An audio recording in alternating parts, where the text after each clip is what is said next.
Salut, c'est Ascrab pour Naître Infini, bienvenue dans ma bavure mentale.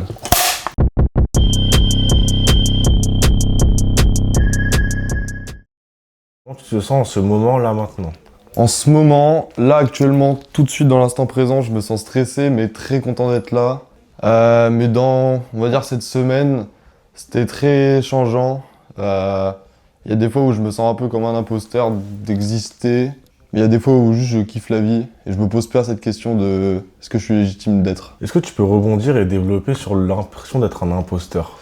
Bah en fait c'est que c'est beaucoup, vu que je suis dans la musique, je me pose beaucoup de questions par rapport à ma légitimité à m'exprimer sur certains sujets, et même en plus en général juste à exister en fait. Je me compare énormément aux autres, j'ai du mal à accepter qui je suis et même à me sentir moi-même, genre ça arrive vraiment très rarement.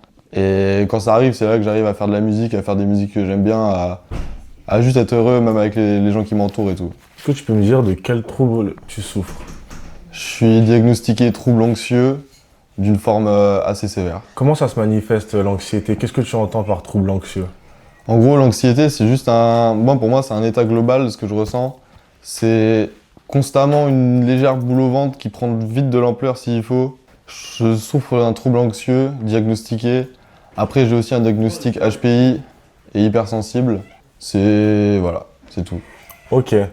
Que penses-tu du mot malade? Est-ce qu'il te représente? Je dirais pas qu'il me représente parce que j'ai côtoyé beaucoup de personnes avec des maladies comme la schizophrénie, la bipolarité. Je suis allé plusieurs fois en hôpital psychiatrique et je me sentais vraiment genre pas à ma place parce que j'étais entouré de personnes avec ces maladies. Je me considérais pas comme malade, je me considérais surtout comme perdu. Tu dis que tu étais en hôpital psychiatrique. Est-ce que tu peux expliquer un peu l'expérience et comment ça a pu t'apporter ou non des choses? Alors moi, en gros, la première fois que je suis allé que 2 fois. La première fois, j'avais 12 ans, c'était de force. J'avais pas voulu y aller. C'était en CHU, donc je suis resté qu'une semaine. C'était très traumatisant au début. Genre, c'était vraiment quelque chose que j'ai pas du tout aimé l'arrivée parce que juste, j'étais pas du tout consentant. Je me suis fait des amis là-bas. Et en vrai, ça m'a fait du bien, mais j'ai trouvé que, comment dire, j'avais plus l'impression d'être genre dans une prison cool plutôt que dans un endroit où on allait m'aider à m'en sortir parce que les rendez-vous psychologues m'avaient pas vraiment aidé à quoi que ce soit. Juste le fait que je sois là-bas m'avait déjà suffi en fait. Et la deuxième fois, c'était moi qui avais voulu y aller, c'était il y a 1 an. Et là, par contre, ça m'a vraiment fait du bien parce que j'y suis allé pour des raisons précises et j'avais des questions précises à poser. J'ai eu pas mal de réponses et ça m'a fait du bien. Après, je trouvais quand même que c'était genre vachement léger, genre par rapport à ce que je ressentais. Je me sentais pas genre comblé par cet hôpital. Comment tu décrirais ton trouble à quelqu'un qui ne connaît rien à la santé mentale? Alors moi, mon trouble, sachant que c'est un trouble qui est très répandu, je sais plus combien il y a de pourcentage de personnes, mais il y a quand même beaucoup de gens qui en souffrent et qui sont pas au courant. En gros, c'est un trouble qui se manifeste chez moi par une anxiété genre constante. L'anxiété, c'est vraiment un état genre de stress, mais pas un stress par rapport à une situation en particulier, c'est un stress général, global, juste tu te sens un petit peu tremblant partout, t'es un peu en mode qu'est-ce que je fous là, machin. Et en gros, il y a quand même des crises, genre des fois des gros pics d'anxiété où là, je peux faire des crises d'angoisse, des crises psychotiques. Et ça se manifeste. Alors en gros, comment ça se manifeste au quotidien, c'est. Je sais pas, je vais essayer de trouver un exemple. Bah par exemple, j'ai l'impression d'être extrêmement timide à cause de ça et de pas réussir trop à m'en sortir. Genre, j'appréhende beaucoup de situations, genre toutes les situations désagréables, je les appréhende beaucoup plus que les gens autour de moi, ça j'en ai l'impression. Est-ce que ton trouble se manifeste dans des moments précis? Mon trouble se manifeste beaucoup, se manifestait énormément au lycée, lorsque par exemple j'avais des moments importants à passer, genre des épreuves, j'étais totalement incapable d'y aller, ce qui a fait que j'ai pas fini ma scolarité. Il se manifeste aussi, en fait il se manifeste vraiment dans toutes les situations désagréables, genre il augmente énormément, et il se manifeste aussi beaucoup dans des situations qui sont censées être agréables, mais que je me mets énormément la pression dessus, genre par exemple, je rencontre quelqu'un que j'aime bien, j'ai envie de faire une musique avec lui, et bah là je peux genre avoir mon trouble anxieux qui remonte et qui m'empêche totalement de pouvoir écrire quoi que ce soit, de produire quoi que ce soit parce que je me sentirais pas légitime. Donc c'est un peu relié quoi. Quelles sont les situations qui te demandent le plus d'effort mental? Les situations qui me demandent le plus d'effort mental, c'est les redescentes de crise psychotiques ou d'angoisse parce que j'ai pu être violent avec moi-même ou avec mon environnement. Je suis rarement violent avec les autres, mais c'est vraiment genre beaucoup de violence envers moi-même ou par exemple je peux casser des trucs.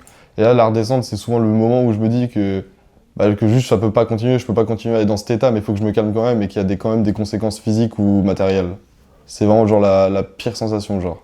D'accord. Pour rebondir sur ce que tu dis par rapport aux crises qui peuvent te rendre un peu violent, est-ce que lors de ces crises, tu es dans un état de conscience ou d'inconscience ou une sorte de perte de contrôle? Est-ce que tu peux développer sur ce point? Je suis totalement dans un état de perte de contrôle. En gros, j'ai l'impression de plus du tout être moi-même. Genre toutes les réflexions que j'ai quand je suis posé, elles disparaissent et ça c'est juste laisse place au mal, genre à mon mal intérieur qui remonte et qui prend totalement le contrôle de mon corps. Donc je ressens beaucoup genre de haine envers moi-même, de paranoïa. La paranoïa c'est un truc qui est extrêmement présent, genre par exemple en crise, j'ai vraiment l'impression que tout me veut du mal, machin, mais sauf que c'est... Enfin, comment dire? C'est absurde, mais c'est le résultat, c'est quand même moi qui me fais du mal seulement et rien d'autre en fait. Est-ce que c'est dur pour toi de vivre au quotidien? C'est dur, mais j'ai l'impression que ça en vaut la peine, du coup je me rassure beaucoup sur ça et je sais pas comment expliquer, mais c'est très dur, mais j'ai l'impression que c'est normal, genre que c'est pas un problème que ça soit dur parce que c'est ce qui donne du mérite et de la légitimité à qui je suis. Par quel élément et de quelle façon ton trouble a commencé à faire surface? Ça, je saurais pas, parce que en gros, moi, c'est vraiment depuis que je suis tout petit, que je suis diagnostiqué, je vois des psychologues depuis que j'ai 3 ans. Donc en fait, avant que même mes premiers souvenirs, je savais déjà que j'avais ça et j'ai grandi avec tout en sachant ça, et j'ai toujours pensé ça du coup. Enfin, genre que je me suis conditionné à penser que j'étais d'une certaine manière, ce que j'essaye de déconstruire actuellement. Après, moi, je sais que quand j'étais genre très très jeune, ma mère m'avait dit que je faisais des terreurs nocturnes, ça c'est aussi ça joue. Et moi, je me rappelais que quand j'étais genre en maternelle, j'étais extrêmement seul, j'avais beaucoup de mal à aller vers les gens parce que j'avais peur du rejet. Et puis, je faisais énormément de crises d'angoisse aussi très tôt, donc c'est surtout ça les débuts. Ok, tu dis que lorsque tu étais jeune, tu étais assez seul. Est-ce que c'est quelque chose qui perdure aujourd'hui et est-ce que ça t'a laissé quelques traumatismes? Ça m'a... C'est plus du tout quelque chose qui perdure aujourd'hui, au contraire, maintenant, j'adore traîner avec des gens, je suis à l'aise socialement, en général, enfin, sauf dans les épisodes où je me sens mal et en imposteur. Et ça m'a laissé, genre, des séquelles qui, je trouve, qui sont vraiment sur une bonne voie de réparation. Genre, maintenant, j'arrive beaucoup plus à accepter le rejet des gens, mais le rejet positif, en mode une personne a envie de faire quelque chose, je peux pas le faire avec la personne parce qu'elle en a pas envie, c'est pas grave, alors qu'avant, ça me mettait mal. Avant, je me sentais très mal et je me renfermais sur moi-même et j'en voulais à la personne. Donc ça, c'est des choses sur lesquelles je travaille et je trouve que ça va vraiment en s'arrangeant. Ok, tu dis que ça s'arrange. Est-ce que tu l'as travaillé ou ça s'est fait tout seul? Je l'ai travaillé, mais les moments où je le travaillais, genre où j'étais vraiment focalisé sur ça, où j'étais en mode ah non, là, faut que je pense comme ça, faut que je pense comme ça, c'était des moments qui marchaient pas. Ce qui a marché, c'était plus le fait de me faire confiance et de faire confiance aux gens. À des fois où, par exemple, il y a des situations où juste je me suis dit, vas-y, réfléchis pas, juste laisse faire et on voit comment ça se passe après. Et la plupart du temps, ça s'est bien passé. Donc je pense que c'est du travail inconscient plutôt. Ok, donc globalement, t'arrives à évoluer sur ce point. Totalement. Ok. Tu t'es déjà fait juger par rapport à ton trouble? Directement, non. Mais enfin, quand j'étais en primaire ou en maternelle, j'étais rejeté. En partie par ma faute, mais en partie aussi parce que les autres ne voulaient pas être avec moi, parce que j'étais différent, parce que j'étais bizarre, que j'étais seul. Donc je dirais pas que je me suis fait rejeter à cause de mon trouble directement, mais les gens n'étaient pas au courant que j'avais ça, mais me voyaient comme ça. Et c'est ça qui a fait que c'est comme ça. Ok, tu dis que quand tu étais jeune, tu étais bizarre. Est-ce que tu peux développer un peu sur le bizarre? C'était un comportement, une manière de penser, une manière d'être? En fait, je sais pas, je me dis... Moi, quand j'étais petit, je me sentais bizarre, mais avec du recul, je dis bizarre parce que c'était comme ça que les gens... J'avais l'impression que les gens me voyaient. Ça se trouve, les gens me voyaient pas comme ça, c'est juste moi qui l'ai interprété comme tel. Mais moi, c'était surtout que j'avais pas du tout les mêmes centres d'intérêt que les autres. Quand j'étais petit, les jeunes, ils jouaient au foot, machin, j'ai jamais aimé faire ça et je voulais pas faire ça. Moi, j'étais vraiment dans mon coin à lire des livres ou des choses comme ça, ou à dessiner. J'aimais pas du tout tous les trucs comme ça. J'ai grandi en campagne et vraiment dans ma campagne, tout le monde faisait du foot. J'ai essayé de faire du foot, j'ai pas du tout aimé. Et j'étais vraiment genre un des seuls à pas faire de foot. Et je sais que là, les gens, ils pouvaient me voir en bizarre pour ça.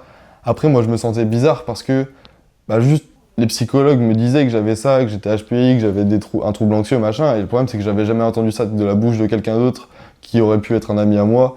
Et du coup, juste, je me sentais pas compris, je me sentais rejeté à cause de ça, je pense. Et je me sentais juste surtout très seul. Et c'est je pense que ça en découlait que je me sentais bizarre. Je me suis dit, si je suis seul, c'est que j'ai un problème, c'est que je suis bizarre, c'est que je suis pas comme les autres. Ok, donc ça veut dire que très jeune, tu as dû faire face à une grande solitude, à une certaine forme de rejet. Ouais, c'est ça. Est-ce que tu es en paix avec toi-même aujourd'hui? Non, absolument pas. Après, c'est toujours. Enfin, je trouve que je suis beaucoup plus en paix avec moi-même qu'avant, mais plus je grandis, plus les problématiques changent et évoluent. En fait, il y a des problématiques de quand j'avais 12 ans ou même 15 ans qui ont totalement disparu, et aujourd'hui, à 18 ans, j'ai des problématiques qui datent d'il y a à peine un an, qui là, par contre, j'ai l'impression que ça va me prendre des années à régler. Mais je me dirais pas que je suis en paix avec moi-même, non. Ressens-tu un décalage avec les autres? De moins en moins, parce que j'ai trouvé que c'était quand même vachement égoïste de penser ça. Et je me suis mis des fois à la place des gens, et je pense que énormément de gens se sentent en dégage avec les autres à une certaine échelle, selon les individus. Donc je me sens de moins en moins en décalage avec les autres, parce que je remarque que chaque personne est totalement différente, et que, par exemple, les petits de maternelle qui, eux, jouaient au foot, ça se trouve, dans le paquet, il y en avait deux ou trois qui jouaient au foot, mais qui se sentaient pas du tout à l'aise de faire ça. C'est genre, en fait, c'est juste les gens, ils réagissent différemment. Mais je pense que tout le monde se sent forcément un minimum différent ou unique des autres. Quand tu dis que tu ressens moins de décalage avec les autres, est-ce que c'est parce que tu acceptes plus facilement les différences ou parce que tu ressens une ressemblance avec les autres personnes? Je ressens. Enfin, je trouve quand même, avec le temps, plus je rencontre des gens, plus je rencontre des gens qui ont vécu des choses similaires à moi. Mais je pense pas que c'est ça qui joue. Je pense que surtout que maintenant, j'accepte leurs différences, genre. Mais je les accepte par rapport à moi-même, parce que j'ai jamais, genre. Enfin, ça m'arrivait souvent quand j'étais au début de mon adolescence que j'en voulais à des personnes d'être comme elles étaient, mais enfin, elles ont pas forcément choisi d'être comme ça la plupart. Mais je pense pas que je me sente de ressembler aux autres, mais plus que. En fait, j'ai plus l'impression que plus le temps avance, moins je vois la similarité entre les gens et je les vois comme des personnes uniques et jamais comme des groupes de personnes à part entière. Genre, ça, c'est vraiment un truc, genre, je me dis que j'ai pas besoin de ressembler à des gens pour être heureux avec eux, genre, et être heureux tout seul. Est-ce qu'on peut savoir quelle émotion te domine le plus? C'est. Je pense que c'est la colère, mais c'est une colère, genre, pas forcément envers les autres, mais plus envers moi-même. Une colère envers la personne que tu es, envers ton comportement, envers quoi exactement? Bah, envers tous les points que j'arrive pas à régler chez moi, enfin, ma sensation d'être un imposteur, le fait que je continue à faire des crises où je puisse faire du mal aux gens, mais parce qu'ils me voient, en fait, être mal et ça leur fait mal, quoi. C'est surtout ça, ouais. Est-ce que tu te considères comme une personne triste?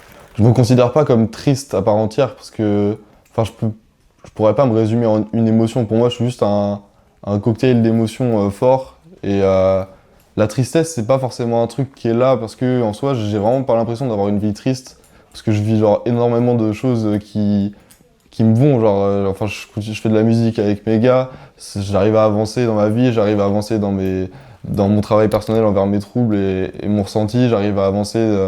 Juste dans ma vie familiale, plein de choses comme ça, genre je suis vraiment pas triste, mais des fois je ressens de la tristesse, mais genre c'est vraiment pas un truc primaire chez moi, genre.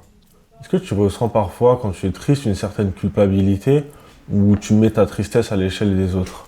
Je sais pas, ça dépend en fait. Si je suis seul à être triste, je me sentirais pas coupable, mais en fait j'ai du mal à comment dire, à identifier la tristesse. Moi c'est vraiment genre, enfin la colère prend tellement de place genre dans ma tête que la tristesse, des fois je pense que je peux la considérer comme de la colère.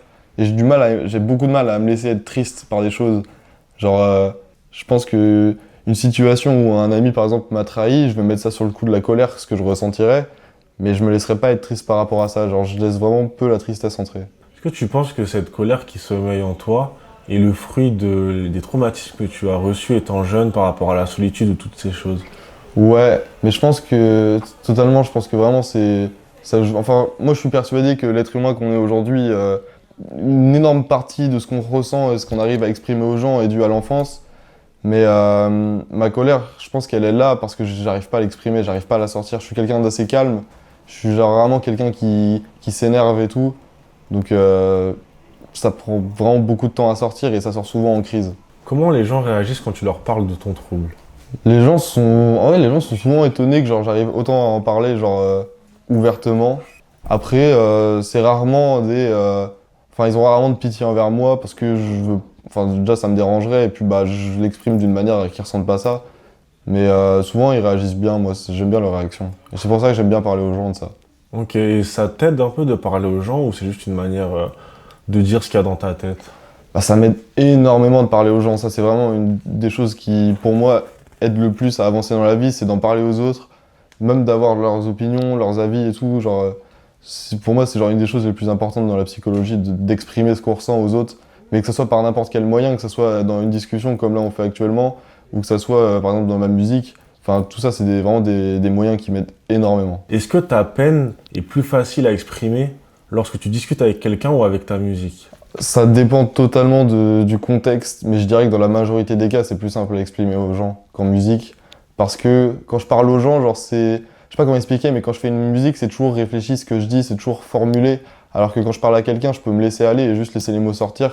Que ça, j'ai beaucoup de mal à le faire face à un micro. Bah, je pense que oui, si j'ai Enfin, vu que je me sens beaucoup comme un imposteur, je pense que une partie de moi est en mode voilà, c'est de ta faute si t'en es là, c'est de ta faute machin. Mais enfin, genre, c'est une partie de moi que j'ai pas envie d'écouter, que j'aime pas. Genre, c'est pas une partie de moi que je considère comme être vraiment moi-même. Est-ce qu'on peut mettre ça sur le dos de l'autodestruction ou pas? Totalement. Pour moi, genre, enfin, la dépression, c'est. Enfin, que je vis une dépression aussi diagnostiquée. La mienne se caractérise énormément par tout ce qui est autosabotage, le fait de détruire ce que je pourrais créer. Mais juste pour me conforter dedans, des fois, j'ai l'impression, même si c'est inconscient. Ok, donc tu te complais dans une sorte de destruction en fait. Ouais, parce que.